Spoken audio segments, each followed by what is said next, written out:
कौसर जी, इस बयान को मुख्यमंत्री योगी आदित्यनाथ की कैसे आप देखते हैं? सबसे पहले एक प्रतिक्रिया दीजिए।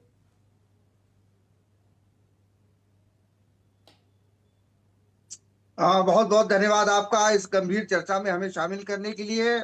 और मैं अपने सभी साथी जो को पैनलिस्ट हैं उनका अभिवादन करते हुए चर्चा की शुरुआत करता हूं। देखिए, ये जो निर्देश उत्तर प्रदेश शासन के द्वारा दिए गए हैं सड़क पर नमाज ना पढ़ने के, हम्म। ये कोई नए नहीं है। हम्म। ये बड़े पुराने निर्देश हैं हम्म। और काफी अरसा हो गया है कि ये नियम बना दिया गया है कि सड़कों पर नमाज नहीं पढ़ी जाएगी। और जब ये नियम बना था उसी समय सबसे पहले स्वागत करने वालों में से शायद मेरा नाम रहा होगा। हम्म। मैंने इस निर्णय का स्वागत किया था।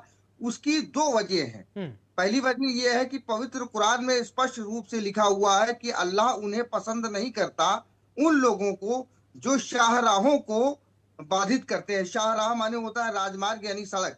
जो अच्छा। लोग सड़कों को बाधित करते हैं, अल्लाह ऐसे लोगों को बिल्कुल पसंद ही नहीं करता है। हम्म। क्योंकि बात सही है, सड़क लोगों के आवागमन के लिए है, चलने के लिए है, बड़ी जरूरी काम करने के लिए है। और उसी सड़क पर घेर करके नमाज पढ़ी जाए, पहली बात तो ये। दूसरी बात यह है कि सड़क पर तमाम गंदगी जमा होती है, तमाम जानवरों का मलमूत्र होता है। उसी जगह पर हम अल्लाह का सजदा करेंगे। हम्म। सजदा करने का मतलब ये होता है कि बंदा अल्लाह के साथ पूरी तरीके से जुड़ जाता है। क्या हम उस जगह पर जुड़े होंगे जहां पर किसी जानवर की गंदगी पड़ी हो? जी। ये बहुत गलत बात है। और वो लोग जो इस तरीके की बात कर रहे हैं, डिमांड कर रहे हैं, तो उनको इस चीज को क्या उनको जानकारी नहीं? कैसे मुफ्ती है? क्या उन्होंने किसी जाहिल झोला छाप मदरसे से शिक्षा प्राप्त की है, जिनको कुरान का ये स्पष्ट नियम नहीं मालूम मालूम है कि अल्लाह उन्हें पसंद नहीं करता वो जो सड़कों को राजमार्गों को बाधित करते हैं? चलिए, तो ठीक है। ऐसे लोग ठीक है, जो सर्वेश इस तरीके त्रिपाठी की जी, ठीक है। बयानबाजी करते हैं वो बहुत गलत बात है। ठीक है कौसर जी, आपकी बात आ गई और आपने बहुत अच्छी बात कही है। कौसर जी के पास भी जाएंगे, काफी देर से नहीं बोले हैं, नहीं तो वो कहेंगे त्रिपाठी जी ने एकदम मूक दर्शक बना दिया है। कौसर जी, आप अपने आप को कितना सिक्योर महसूस कर रहे हैं, कितना सुरक्षित आप अपने आप को महसूस कर रहे हैं? आपने राजनीति देखी है, समाजवादी पार्टी की भी राजनीति देखी है, अभी मौजूदा समय में राजनीति देख, दिल पे हाथ रख के जो सही होगा वही बोलिएगा, किसी प्रकार की लाग लपेट नहीं। कौसर जी, देखिए, इसमें ना दिल पे हाथ रखने की जरूरत है ना दिमाग पे हाथ रखने की जरूरत है। और ये सर्वविदित तथ्य है कि हिंदुस्तान का मुसलमान पूरी दुनिया के मुसलमानों से सबसे सुरक्षित मुसलमान है। ये तो है। हमें गर्व इस बात का कि हम हिंदुस्तान में रहते हैं और हिंदू हमारा पड़ोसी है। और हमें गर्व है इस बात का कि हम पूरी दुनिया में सबसे ज्यादा संपन्न अगर कहीं है तो इसी मुल्क में है। हमें गर्व है इस बात का कि हम एक हिंदुस्तानी मुसलमान है।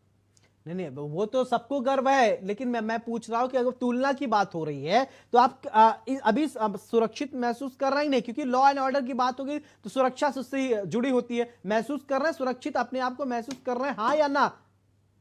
नहीं नहीं, इसमें तो कोई दो राय की बात नहीं। सुरक्षा के मामलों में कोई दो राय की बात नहीं है। ये तो हमारी उत्तर प्रदेश सरकार ने कीर्तिमान स्थापित किया है भय मुक्त समाज के विषय में। और इस विषय की चर्चा जो है मतलब हमारा जो दुश्मन देश है, मैं उसका नाम नहीं लेता हूँ, पड़ोस में जो है, उसकी पार्लियामेंट में उसके जो है कुछ सांसद चर्चा कर रहे थे उत्तर प्रदेश की जीडीपी के बारे में, उत्तर प्रदेश की यूनिवर्सिटियों के बारे में। वो ये बता रहे थे कि उनके पूरे देश में इतने विश्वविद्यालय नहीं है जितने उत्तर प्रदेश में विश्वविद्यालय हैं।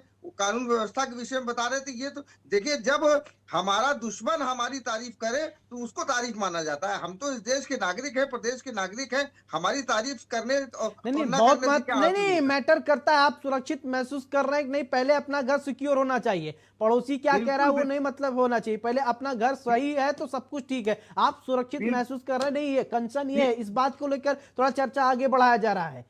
बिल्कुल सुरक्षित हूं मैं, बिल्कुल सुरक्षित हूं। अब बोलिए सर्वेश त्रिपाठी जी, देखिए महाराज जी भी सुरक्षित हैं, कौसर जी भी सुरक्षित हैं, अब आप देखिए कौसर जी फाइनल कमेंट।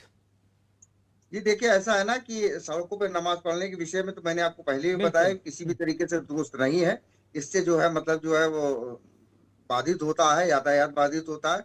और सबसे बड़ी बात यह है कि ईश्वर की आराधना, अपने इष्ट की आराधना करने के लिए जो निश्चित स्थान हो उसी स्थान पर करना चाहिए। अगर जगह कम है तो जैसे कि पिछले 7-8 सालों से 2 शिफ्टों में 3 शिफ्टों में नमाजें अदा की जा रही हैं ईद बकरीद अलविदा की, तो उसी प्रकार से नमाजें अदा की जाएं। और नमाजें अदा करने के बाद अपने मुल्क की तरक्की के लिए, खुशहाली के लिए और हिंदू मुस्लिम भाईचारे के लिए सभी मस्जिदों से दुआ की।